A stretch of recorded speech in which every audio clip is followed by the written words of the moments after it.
Assalamualaikum warahmatullahi wabarakatuh. Apa kabar kalian semua? Semoga kalian dalam keadaan sehat, dilancarkan rezekinya, dan dimudahkan segala urusannya, dan penuh dengan kebahagiaan. Sebelum masuk ke cerita, jangan lupa bantu like, komen, dan subscribe ya. Semoga kalian semua selalu dalam lindungannya. Aku masih ingat betul hari pernikahan itu. Gaun putih yang kukenakan, senyum bahagia keluarga, dan tatapan penuh cinta dari lelaki yang selama ini kuimpikan. Namanya Reza, pria matang dengan pekerjaan mapan, tutur kata lembut, dan perhatian yang selalu membuatku merasa dihargai sebagai perempuan. Setelah bertahun-tahun gagal dalam hubungan, akhirnya Tuhan memberiku seseorang yang tampaknya adalah jawaban dari setiap doaku. Kami bertemu 2 tahun lalu di sebuah seminar wirausaha. Dia duduk di bangku belakang, mengenakan kemeja biru dan kacamata hitam yang menggantung di kerah bajunya. Tatapannya tenang, dan ketika aku berdiri sebagai pembicara, dia satu-satunya yang fokus memperhatikanku tanpa menyentuh ponselnya sedikit pun. Entah bagaimana, setelah acara itu, dia mendatangiku dan memperkenalkan diri dengan sopan. Tidak terlalu agresif, tapi cukup menunjukkan ketertarikan. Kami mulai berteman, lalu perlahan saling membuka hati.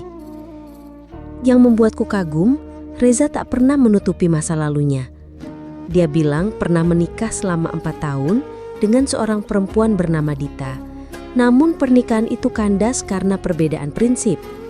Katanya, mereka berpisah baik-baik, tanpa anak, tanpa konflik. Aku menghargai keterus-terangannya, dan saat itu aku merasa Reza sudah benar-benar menutup bab lamanya. Selama proses lamaran hingga persiapan pernikahan, Reza sangat suportif. Dia selalu memberiku ruang untuk menentukan pilihan, mulai dari gedung, catering, sampai gaun. Aku merasa diperlakukan seperti ratu. Bahkan saat ibuku sempat sakit seminggu sebelum pernikahan, Reza yang mengurus semua hal agar aku bisa fokus menjaga beliau. Malam itu, malam pertama kami sebagai suami istri, seharusnya menjadi malam yang penuh kenangan manis. Aku sudah menyiapkan lingerie baru, sudah menata kamar dengan lilin aromaterapi dan bunga melati yang Reza suka. Kami masuk kamar sekitar pukul 11 malam, setelah resepsi yang melelahkan tapi membahagiakan. Reza tampak tersenyum saat menatapku, tangannya meraih pipiku dan mengecup keningku lembut. Namun sesuatu terasa ganjil. Reza tampak kikuk. Dia tidak sehangat biasanya. Bahkan saat kami duduk di ranjang, dia seperti berusaha mengalihkan pandangan dariku. Aku mencoba untuk tidak berpikir negatif. Mungkin dia terlalu lelah, pikirku. Tapi rasa penasaran itu datang saat dia ke kamar mandi dan aku bermaksud merapikan bantal yang posisinya agak miring. Dan di sanalah aku menemukannya. Sebuah foto. Terselip di bawah bantal kami, berada persis di sisi tempat tidur Reza. Aku mengangkatnya pelan, dan dadaku seperti ditusuk sesuatu saat melihat siapa yang ada dalam foto itu. Seorang perempuan cantik, berambut panjang, tersenyum di tengah taman. Di belakangnya, ada Reza memeluknya dari belakang. Mereka tampak bahagia, seperti sepasang kekasih yang tak ingin dipisahkan. Aku membalik foto itu. Di belakangnya tertulis dengan pulpen, Bandung 2019, hari terindah bersama perempuan terbaik dalam hidupku.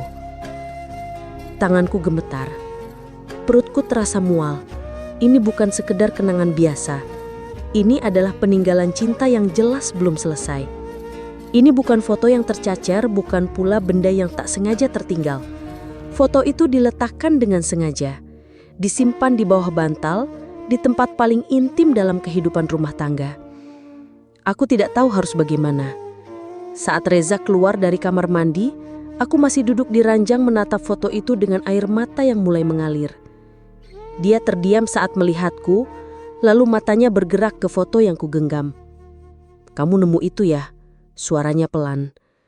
Aku tidak menjawab. Rasanya seperti ditampar. Kenapa malam seindah ini harus berubah jadi luka? "Aku belum siap ngebuangnya," katanya lagi.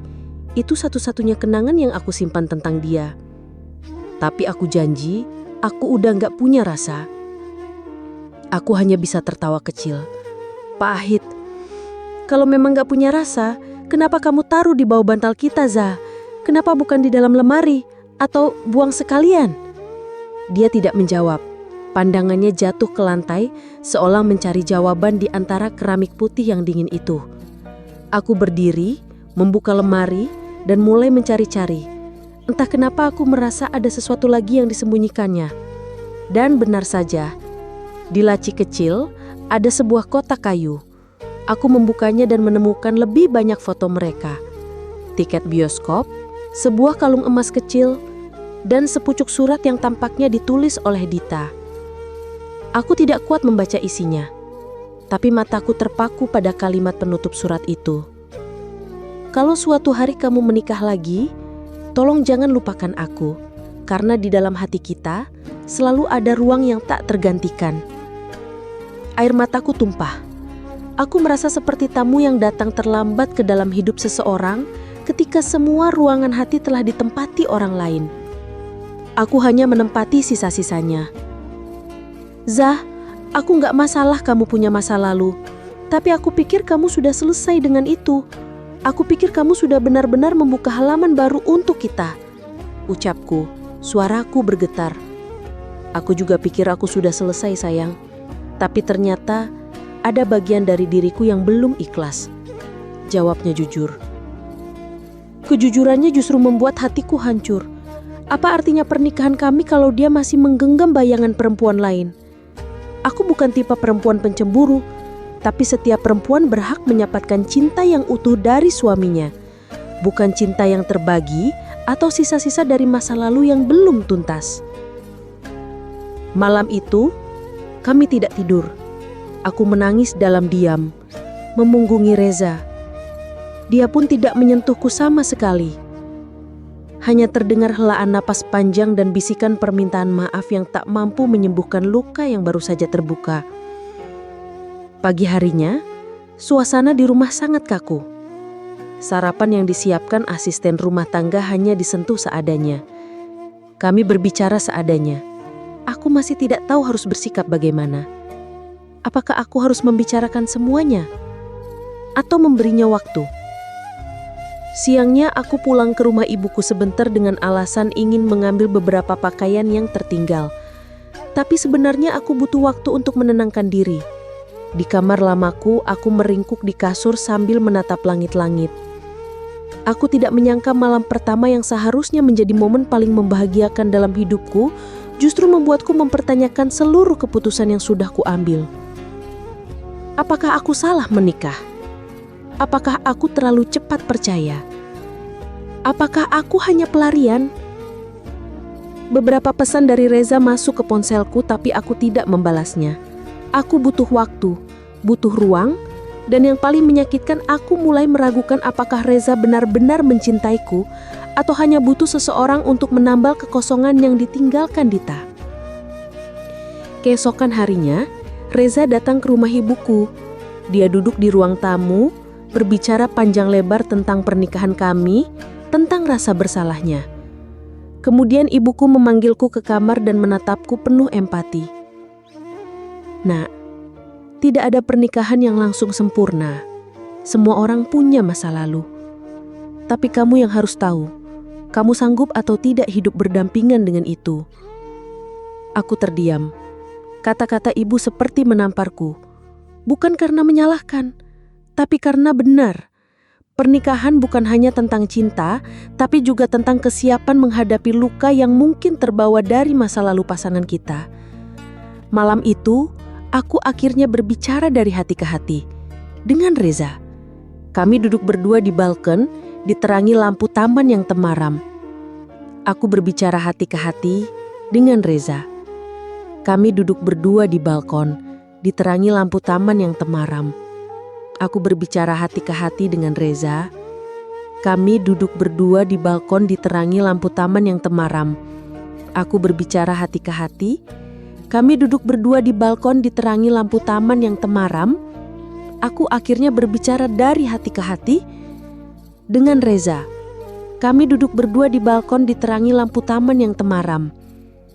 Aku akhirnya berbicara dari hati ke hati dengan Reza. Kami duduk berdua di balkon diterangi lampu taman yang temaram. Kalau kamu masih cinta sama dia, kamu gak perlu pura-pura bahagia sama aku, kataku pelan. Dia menggeleng, matanya mulai berkaca-kaca. Bukan cinta, tapi luka yang belum sembuh. Aku mencintaimu, sungguh.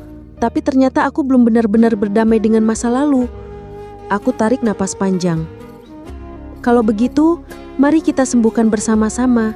Tapi aku minta satu hal. Jangan bawa dia ke tempat tidur kita lagi. Bantal itu harus jadi milik kita berdua, bukan bayang-bayang siapapun. Dia menunduk, lalu memelukku erat. Maafkan aku akan belajar melepaskan untuk kita. Aku tidak tahu apakah luka ini akan sembuh dalam waktu dekat. Tapi setidaknya, malam itu kami memilih untuk memulai dari kejujuran.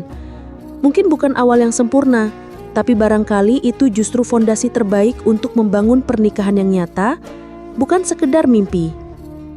Mungkin bukan awal yang sempurna, tapi barangkali itu justru fondasi terbaik untuk membangun pernikahan yang nyata, bukan sekedar mimpi. Namun, kenyataan tak semudah itu. 3 hari setelah percakapan di balkon itu, aku kembali ke rumah kami, berusaha membawa semangat baru.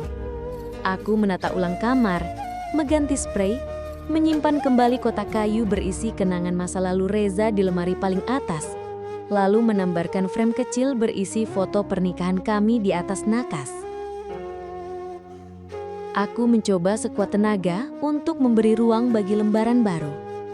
Tapi setiap malam, aku merasa seperti tidur bersama 2 bayangan.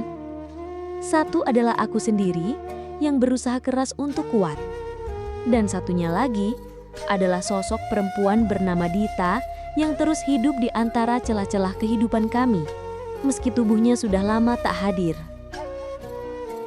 Reza sendiri tampak berubah. Ia berusaha keras menunjukkan bahwa dia bersungguh-sungguh. Setiap pagi membangunkanku dengan pelukan hangat, membuatkan sarapan, bahkan kini rajin mengantar jemputku ke kantor, meski jalurnya memutar. Tapi ada kalanya, aku menangkap pandangan kosong di matanya, seperti sedang mengenang sesuatu, atau seseorang. Suatu malam saat aku belum bisa tidur, aku mendengar suara dari ruang kerja Reza. Lampu masih menyala padahal sudah lewat tengah malam. Aku melangkah pelan, mengintip dari balik pintu yang sedikit terbuka. Dan jantungku terasa berhenti berdetak. Di hadapannya, layar laptop menyala terang. Dan di situ terlihat jelas folder penuh foto Dita. Bahkan ada video pendek yang ia tonton. Mereka sedang liburan di pantai, tertawa, bercanda, berpelukan.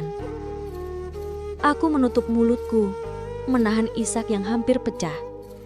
Kembali ke kamar tanpa suara, lalu membaringkan diri seolah tak terjadi apa-apa. Tapi malam itu aku tahu, aku hanya tubuh yang hadir. Hatiku sedang pergi jauh. Dan tidak semua yang patah bisa diperbaiki. Sejak pagi itu, rumah kami menjadi sepi yang asing. Aku masih menempati ruang yang sama, duduk di kursi makan yang biasa Reza tempati sambil bercerita tentang harinya. Tapi kini hanya suara detik jam dinding yang menemaniku. Aku tidak tahu di mana dia. Tidak ada pesan, tidak ada telepon, hanya kepergian yang tiba-tiba dan menyisakan aku bersama pertanyaan-pertanyaan yang menggantung di udara. Hari demi hari berlalu dan aku mulai menjalankan hidup seperti robot. Bangun pagi, bekerja, pulang, tidur, tak ada gairah, tak ada tawa.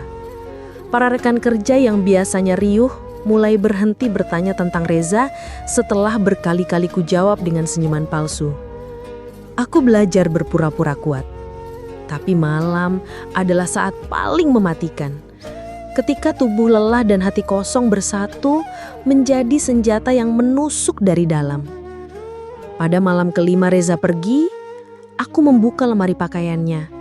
Beberapa baju hilang, dompet, paspor, jaket kulit kesayangannya, tak lagi tergantung. Ini bukan sekadar butuh waktu. Ini seperti seseorang yang mempersiapkan kepergian dalam diam. Aku terduduk di lantai, memeluk pakaian Reza yang tersisa. Dan untuk pertama kalinya, aku menangis sejadi-jadinya. Bukan karena dia pergi, tapi karena aku merasa tidak cukup berharga untuk diperjuangkan. Aku merasa kalah, bukan oleh perempuan lain yang masih hidup, tapi oleh kenangan yang sudah mati. Keesokan harinya, ibu datang menjengukku.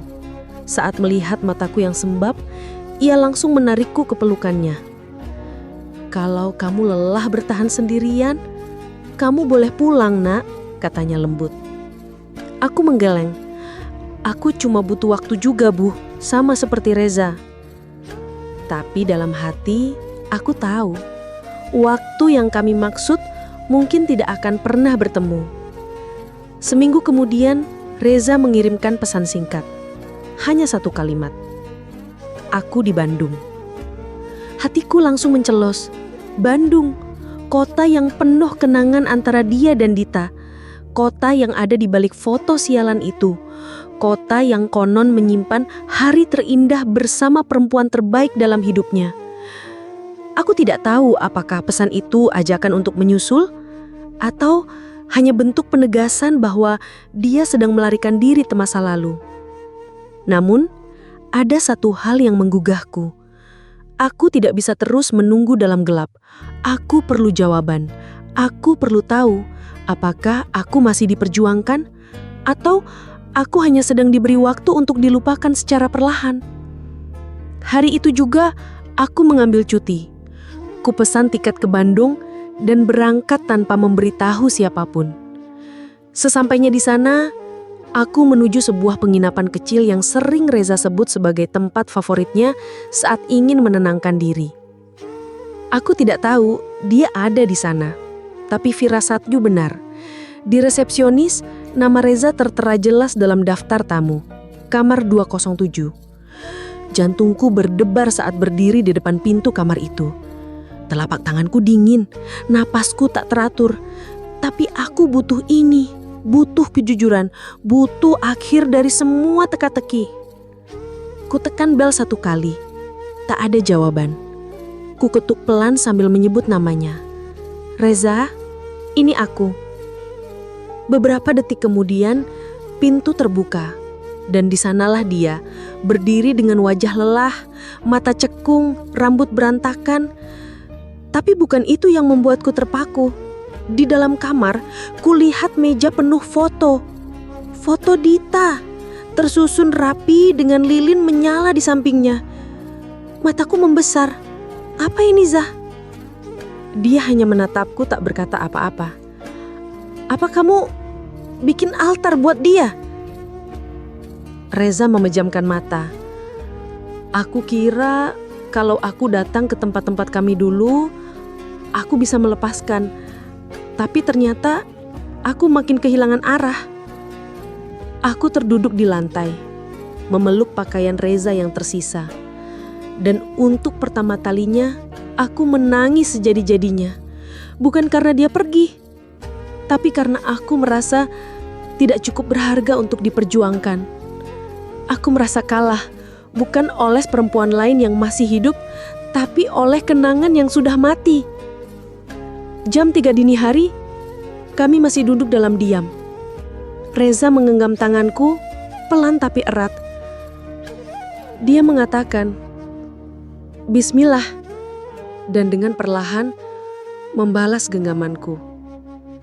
Dengan suara yang bergetar, Reza mengatakan, "Aku ingin pulang bersamamu, kalau kamu masih mau." Aku menatapnya lama. Aku ingin bilang iya, tapi hatiku belum siap. Ada ruang dalam diriku yang belum sembuh, seperti ruang dalam dirinya yang belum bisa diisi. Aku ngomong pelan-pelan sama Reza.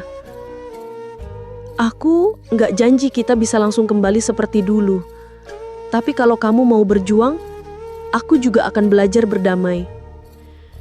Dia mengangguk dan untuk pertama kalinya, kulihat sorot mata Reza yang sedikit berbeda. Masih lelah tapi ada secerah keinginan untuk pulih. Mungkin bukan untuk hari ini, tapi suatu saat nanti. Dan malam itu, di kota yang menyimpan cinta lamanya, kami memulai langkah kecil untuk menyelamatkan cinta baru yang sedang sekarat. Tapi aku tahu, jalan di depan masih panjang. Luka-luka itu belum kering, dan pernikahan kami masih berjalan di atas bara. Dan pernikahan kami masih berjalan di atas bara. Setiap langkah ke depan terasa seperti pertaruhan.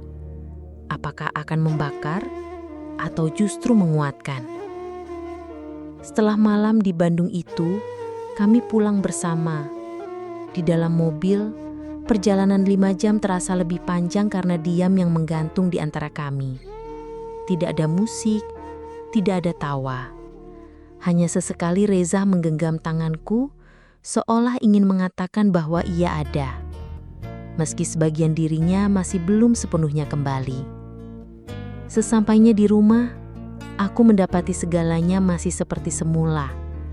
Tapi aku tahu yang berubah adalah kami. Hari-hari setelahnya menjadi semacam latihan menyembuhkan diri. Kami mulai menyusun rutinitas baru. Sarapan bersama tanpa ponsel, duduk berdua di balkon setiap sore, dan saling menulis surat setiap akhir pekan yang isinya tidak boleh dibacakan secara langsung.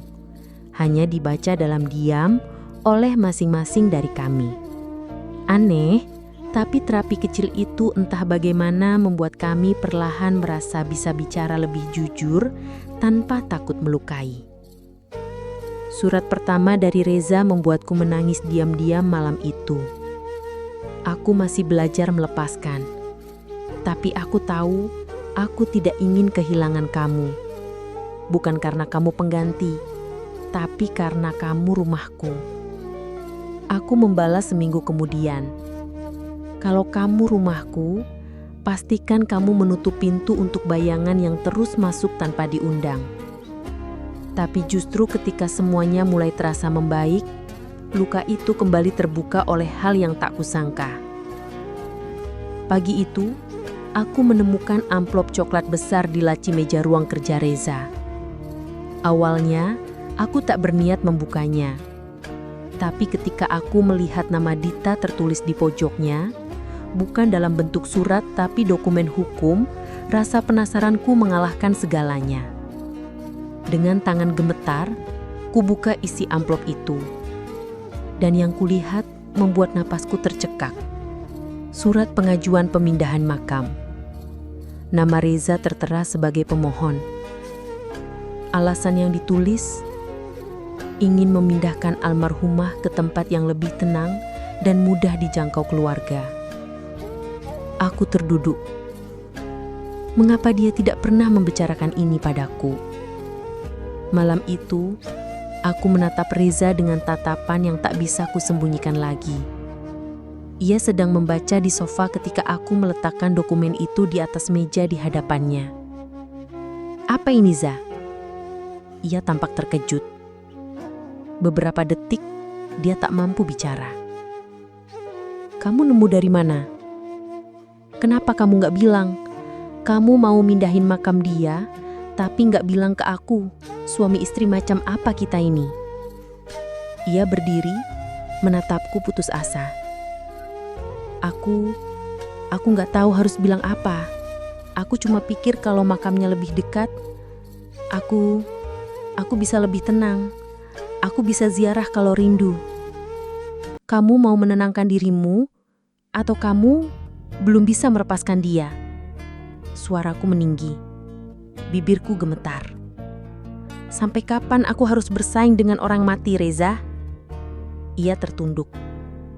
Ini bukan tentang bersaing. Lalu apa? Kau ingin aku tidur di ranjang yang sama dengan pria yang setiap Sabtu pagi ziarah ke makam mantan istrinya, lalu pulang memelukku seolah tak ada yang salah? Air mataku jatuh tanpa bisa kutahan. Di dalam hatiku, rasa lelah itu akhirnya mencapai batasnya. Aku sudah mencoba memahami, mencoba mendampingi, mencoba menyembuhkan. Tapi apa gunanya jika yang kuberi cinta justru lebih memilih hidup di kenangan? Kalau kamu masih terus menghidupkan masa lalu, bagaimana bisa kita punya masa depan? Reza terduduk. Wajahnya tenggelam dalam kedua tangannya. Ia tak menjawab. Tapi justru diamnya itulah yang paling menyakitkan. Malam itu, aku mengemas koper kecil. Bukan karena aku menyerah, tapi karena aku perlu menyelamatkan diriku sendiri. Sebelum pergi, aku menulis satu kalimat di kertas kecil. Kutinggalkan di atas bantal kami. Kalau kamu sudah benar-benar hidup di hari ini, kamu tahu di mana bisa menemukanku. Dan aku melangkah keluar dari rumah yang pernah kupikir akan jadi tempatku membangun kehidupan, kini menjadi tempat di mana hatiku perlahan mati karena terus dibandingkan dengan yang sudah tiada.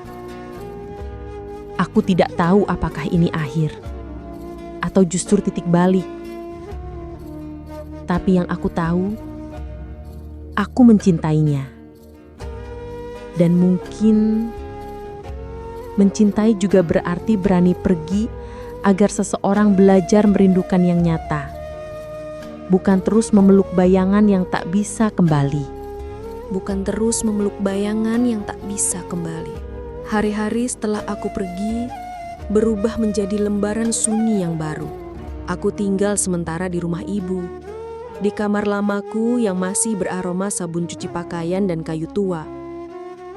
Setiap malam, aku menatap langit-langit yang dulu sering kutatap saat patah hati masa remaja. Tapi kini berbeda.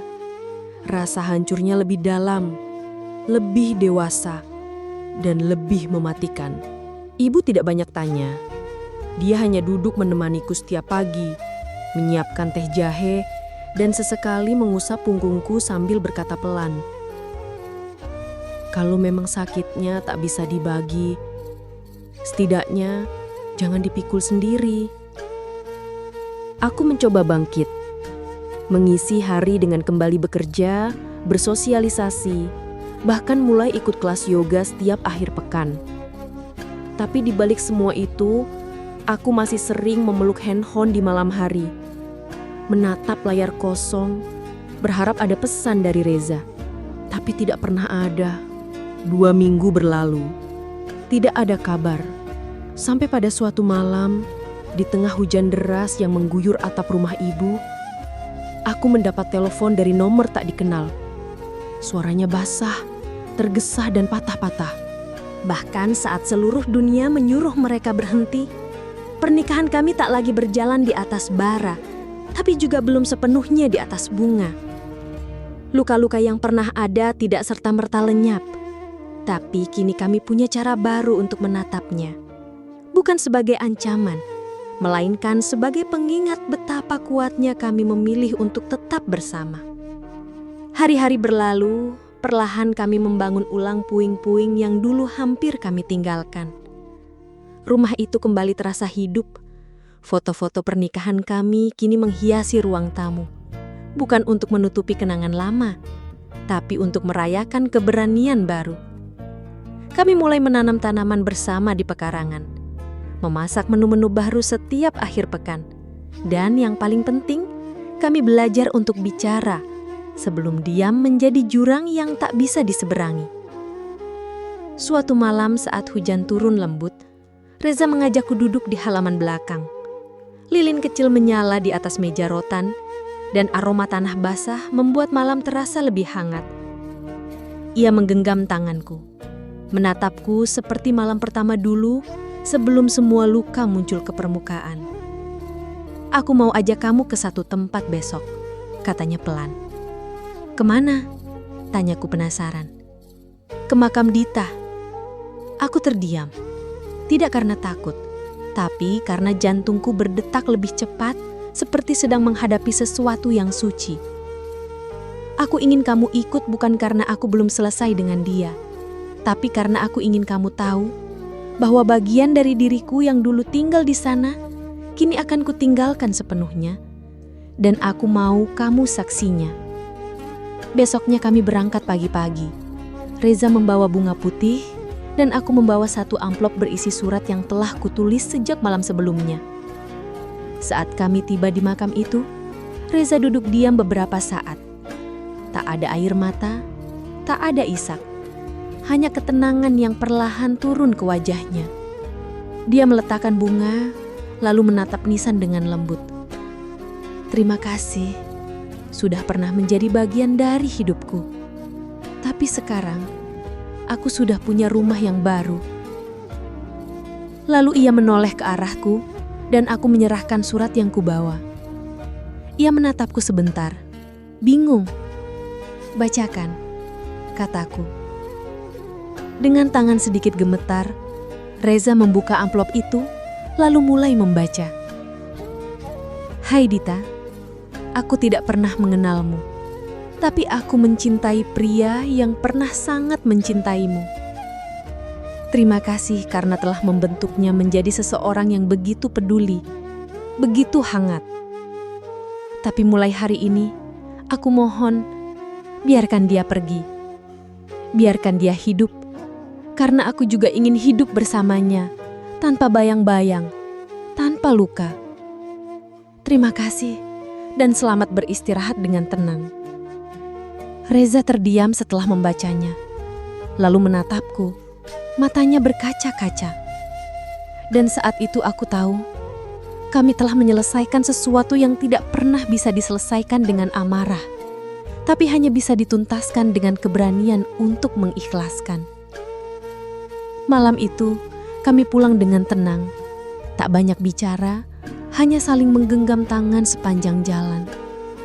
Rumah kami menyambut dengan kehangatan yang baru, bukan karena perabotnya berubah, tapi karena hati kami tak lagi dihuni oleh bayang-bayang yang lama. Dan sebulan setelah itu, kami melakukan satu hal yang benar-benar menandai babak baru. Kami pindah. Bukan karena melarikan diri dari rumah yang dulu, tapi karena kami ingin memulai hidup di tempat yang benar-benar kami pilih bersama. Rumah kecil di pinggir kota, dengan halaman penuh bunga matahari dan suara jangkrik setiap malam. Di sanalah, aku dan Reza menulis ulang kisah kami, bukan sebagai pasangan yang nyaris menyerah, tapi sebagai dua orang yang memilih untuk menang. Hari itu saat kami merayakan ulang tahun pernikahan pertama, Reza menyerahkan sebuah bingkisan kecil. Di dalamnya ada sebuah bintal baru dengan bordiran halus di tengahnya. Tak ada lagi yang di bawah bantal kita, selain cinta yang kita bangun sendiri. Aku menangis saat itu juga. Dan untuk pertama kalinya sejak kami menikah, malam itu, aku tidak tidur dengan air mata di pipi. Aku tidur dalam pelukan seseorang yang benar-benar melihatku, memilihku, dan akhirnya mencintaiku bukan sebagai pelarian, bukan sebagai pengganti, tapi sebagai satu-satunya tempat ia ingin pulang selamanya.